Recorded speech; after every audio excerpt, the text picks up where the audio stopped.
여러분, 국가적으로 이태원 압사 사고에 슬픈 일이 일어났습니다.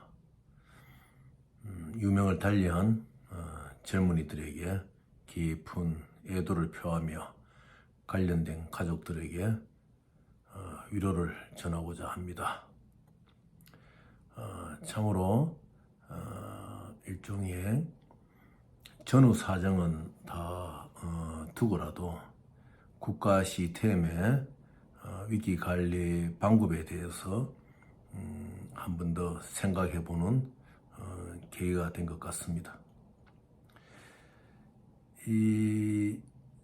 일반적으로 군중들이 모이는 장소에서 군중의 수를 계산할 때는 그 군중들이 모이는 그 위치에 한 평 안에 3,300평방미터 안에 몇 명이 들어오느냐 하는 것을 기준으로 해서 몇 평방미터에 모인 것을 환산해 가지고 군중의 그 집합수를 계산하지요. 그와 마찬가지로 한 평방미터 안에 몇 명의 인원이 들어올 경우에는 미국에 일어날 어떠한 사태에 대한 그 위기 관리 시스템이 되어 있을 겁니다. 그런데 그 문제가 어떻게 되었는지 참 궁금하군요. 이게 보통 우리가 이제 댐에 그 비가 많이 오면은 댐의 수위가 올라가게 되면은 위기관리센터에서 자동 위기 관련 경보를 보내잖아요. 여러분들도 때때로 날씨가 굉장히 더워지면 특히 저 같은 노인들 폰 같은 경우에는 날씨가 많이 더우니 날씨가 많이 추우니 건강 조심하라는 그러한 알림이 오잖아요. 뭐 코로나 숫자가 많이 난다든지 마찬가지로 어느 위기 관리 대상에 된 지역에 대해서는 그 지역에 어느 정도의 평수 안에 몇 명이 들어올 경우에는 위기 경보가 나는 아마 시스템이 되어 있을 것인데 저는 우리나라가 되어 있다고 생각하거든요. 되어 있을 것인데 그 관계가 어떻게 되는지 참 안타까운 상황입니다. 인생으로서 세상에 태어나서 뭐 거기에 참여했던 전후의 사정은 다 그만두더라도 한 사람의 생명이 각 개인의 생명이 하늘이 부여준 그 인생의 사명을 다 감당하지 못하고 뜻하지 않은 사고로 유명을 달렸다는 건 참 안타까운 일이지요. 이걸 계기로 해가지고 우리 모두가 가슴을 저미고 참 사람이 사는 것이 무엇인지 그리고 정치와 경제와 사회 제도가 우리 국민들에게 가져다 주는 목표와 방향이 무엇인지 이런 것을 한번 생각해보는 계기가 되기를 바랍니다. 오늘은 이 스위프트 카피에 대해서 이제 아시는 분들은 잘 아시지만은 대체적으로 오해를 많이 하고 있고 거기에 대응을 잘 하지 못하다 보니까 시간을 낭비하고 또 그 스캐머들한테 당하는 경우가 많아요. 그래서 제가 강조했듯이 일반적으로 어떤 분들은 그 샌드라는 프로바이드라는 쪽에서 주는 그 카피를 받아요.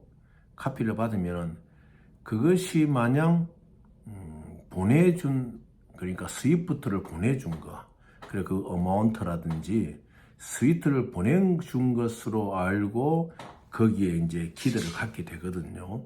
그래서 오늘 이 시간에 꼭 드리고 싶은 말씀은 항상 자신의 리시빙 뱅크 받는 은행에서 통지가 오지 않으면은 여러분이 받은 그 스위프트 카피는 다 가짜입니다. 그런데 여러분이 그 스위프트 카피를 보냈다는 사람으로부터 받는 시점에는 벌써 은행에 통지가 와야 되는 거예요. 왜냐? 샌더뱅크의 큐에서 이제 이 스위프트가 출발을 합니다. 출발하게 되면은 벨기움의 브뤼셀에 총 통제센터가 있잖아요. 유로뱅크 통제센터에서 잡아가지고 그것을 이제 RMA, Relation Management Agreement 되어 있는 각 은행을 체크하면서 다 가게 되죠. 가게 되는데 또 인터미디어 뱅크로 가게 되고 그렇게 해서 인터미디어 뱅크에서는 그 스위프트를 받았을 경우에는 자기들이 어드바이징 스위프트를 또 첨부하지요. 어떤 걸 첨부하느냐? 우리는 이 스위프트의 내용에 대해서는 법적인 풀 리스폰시빌리티 책임을 갖지 않습니다. 이것을 어드바이징 합니다 하면서 원 이슈 뱅크에서 받은 스위프트 원본 그대로 이제 인터미디어 뱅크에서는 RMA가 이제 샌더 뱅크하고 리시빙 뱅크가 발환되어 있으면은 이 인터미디어 뱅크에서 연결해서 이제 가게 되지요. 그렇게 되면은 이쪽에 이 시민뱅크에서 받습니다. 그것을 받는 것이 24시간에 다 이루어져요. 그리고 은행에서 이슈 뱅크에서 이 스위프트 카피가 큐에서 나가게 되면은 바로 벨지움의 컨트롤 센터 스위트에 그대로 접수가 됩니다. 그렇기 때문에 여러분들이 샌더나 프로바이더로부터 그 보냈다는 스위프트를 받았을 때에는 이미 보냈다는 그 스위프트가 여러분이 지정한 한국의 은행 계좌에 들어와 있는 거거든요. 그러면 특별한 이유가 없는 한 한국의 은행은 24시간 내에 여러분에게 전화나 이메일로 통지를 합니다. 그래서 이 스위프트 카피를 우리가 그 오피셜 레터를 만들어 드릴까요? 아니면 그냥 이메일로 보내는 걸 쓰시겠습니까? 이렇게 이제 물어오지요. 그래서 그러한 과정이기 때문에 샌더가 보냈다는 스위프트 카피라고 봤는데 내 은행에 들어오지 않았다 같은 거 다 가짜입니다. 그런데 아직까지도 그것을 샌더가 보냈다는 것을 받아가지고 들어와 있는 걸로 알고 그 꿈을 이제 버리지 못하는 들이 굉장히 많거든요. 그렇게 되니까 계속 자신은 시간을 낭비하게 되고 또 자신의 여러 가지 여건들이 나빠지게 돼 있어요. 그래서 절대적으로 앞으로는 그 샌더가 보냈다는 스위프트 카피보다도 그렇게 보내게 되면은 그러면은 샌더가 예를 들어가 그 스위프트 카피를 줄 때는 어떤 말을 해야 되는가 하면은 이거 말고 너희 은행에서 니한테 오피셜로 줬는 그 스위프트 카피를 좀 달라. 그럼 뭐냐면 이제 뭐 가짜들이 만드는 한 페이지에 그대로 프린트가 되어가지고 뭐 도이치뱅크 로고가 붙고 또는 HSB 로고가 붙고 그런 것이 아니고 은행에 표지가 있어야 되죠, 그죠? 표지에 이제 예를 들어가지고 뭐 프랑크푸르트에 있는 코메르츠뱅크가 누구누구에게 이러한 스위프트 카피가 가서 통지한다는 그 카바가 있어야 돼요. 그 카바가 없이 여러분에게 그 카피를 주는 것은 다 잘못이죠.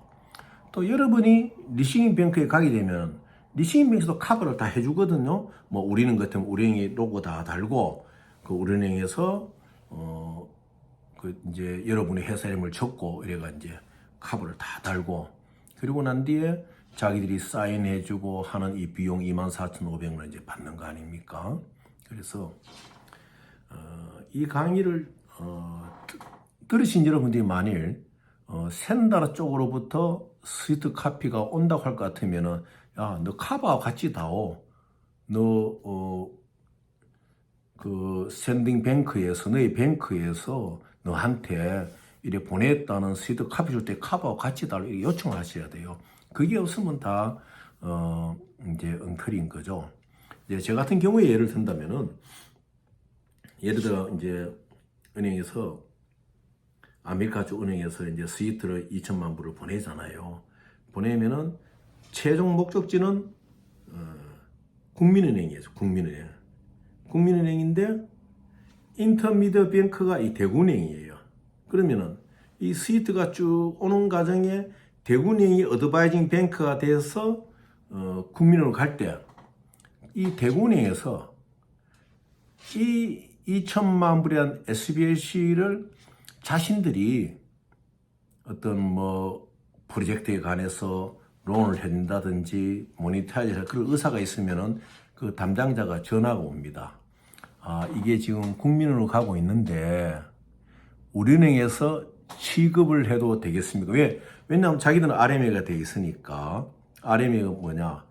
그 리레이쇼 메린도 어리먼트를 해가지고 서로 돈이 왔다 갔다 하게 되는 거니까 상세가 되잖아요. 여기서 2천만 불의 그 SBLC를 처리해주고 자기들은 저기에 또 보낼 그걸 같이 이제 상세를 할 수가 있으니까 콜로서. 그래서 이제 그러면 국민은행에 안 보내고 우리가 있어 처리해주면 되겠습니까? 물어봐요.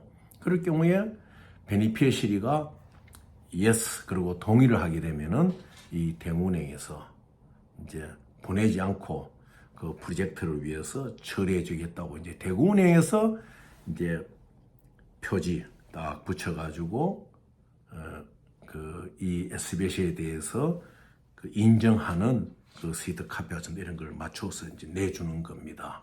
그래서 제일 중요한 것이 항상 이슈 뱅크나 리시움 뱅크나 그 뱅크의 헤드레터가 붙은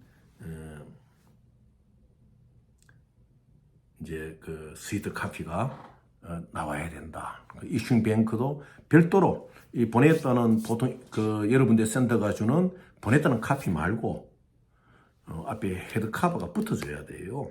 예, 그래서 이런 점을 여러분들이 유의를 해가지고 요구를 해야 됩니다.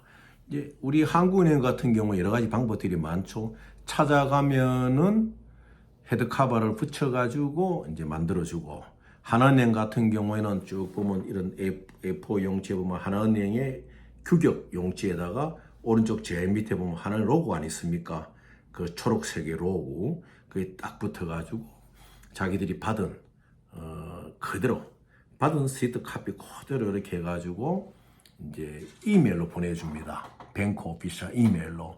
그 이번에 딱 받게 되면은 한 번도 그 뱅크 오피셜부터 이메일을 받아본 적이 없는 사람은 이제 거기에 이제 보면은 본인이라는 것을 증명하기 위해서 서티파이하는 과정이 있어요.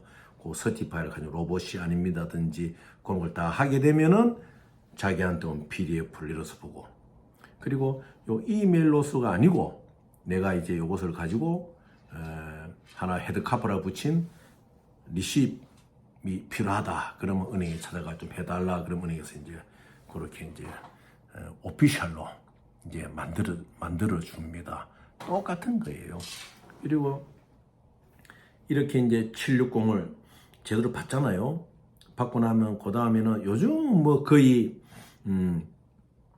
그 하드 카피를 안 받습니다. 안 받고도 다 이제 은행끼리 하드 카피를 서로 체크하면서 끝나는 수도 있고, 굳이 하드 카피를 내 리싱 뱅크로 바꾸자 할 때는 주의할 점이 항상 은행에 본디드 커리어로 된 페덱스는 페덱스, DHL이 DHL, 은행들이 쓰는 그러한 법률적인 그 본디드 커리어가 있습니다. 뱅크 본디드 커리어. 그걸로 이제 보내야 달라. 물론 여러분들이 이제 청구를 하게 되면 물론 그렇게 보내지만은 좀 엉터리들이나 가짜들인 경우는 그렇게 보내지 않고 여러분들이 뱅크 오피스 이름을 알고는 그대로 노말로 그냥 보내버려요. 자기들이 가가지고 여러분들이 제공해준 뱅코피샤 이름 쓰고 은행번호 다 쓰고 또 자기들이 가짜로 쓰는 뱅코피샤 이름 써가지고 일반 페덱스에가 그냥 붙이는 거예요. 그렇게 되면은 한국은행에 오게 되면은 그건 쓰레기통에 들어갑니다. 또 어떤 예를 들어가지고 일반 우편물을 받는 직원이 받았을 경우에 쓰레기통에 들어갈 수도 있고 또 이것이 뱅코피샤에 전달될 수도 있어요. 그러면 이 뱅코피샤 보면 알거든요.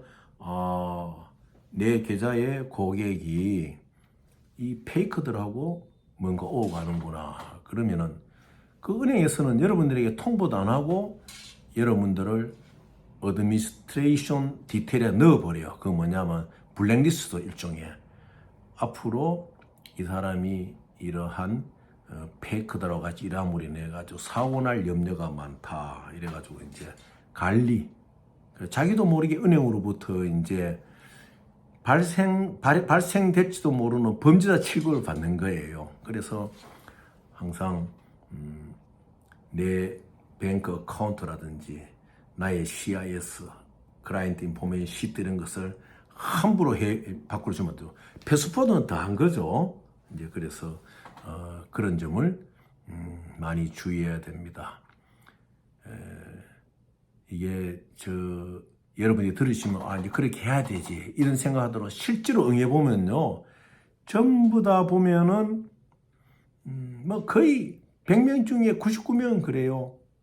전부 다 자칭 샌드라는 사람들이 줬는 그 카피를 갖고 이것이 정말 보내진 스위프트인 줄 알고 막 자기가 움직이려고 그러거든요. 절대로 되지 않는다. 그래서 항상 내가 샌드라는 사람들이 주는 스위프트 카피를 받을 때는 이미 내 은행에 내 어카운트에 799면 799, 760면 760, 103면 103이 들어와 있어야 되는 거예요. 거기에 들어와 있으면 은행에서는 24시간 내에 통보를 해줍니다. 그러니까 여러분께서는 그 점을 잘 염두에 두시고 뭐 이걸 보냈다 그러고 보는 카피를 여러분 덥석 받아가지고 그것이 움직이는 그냥 착각하고 시간과 어떤 자신의 크레딧을 손상되지 않기를 바라겠습니다. 다음 시간에 뵙겠습니다.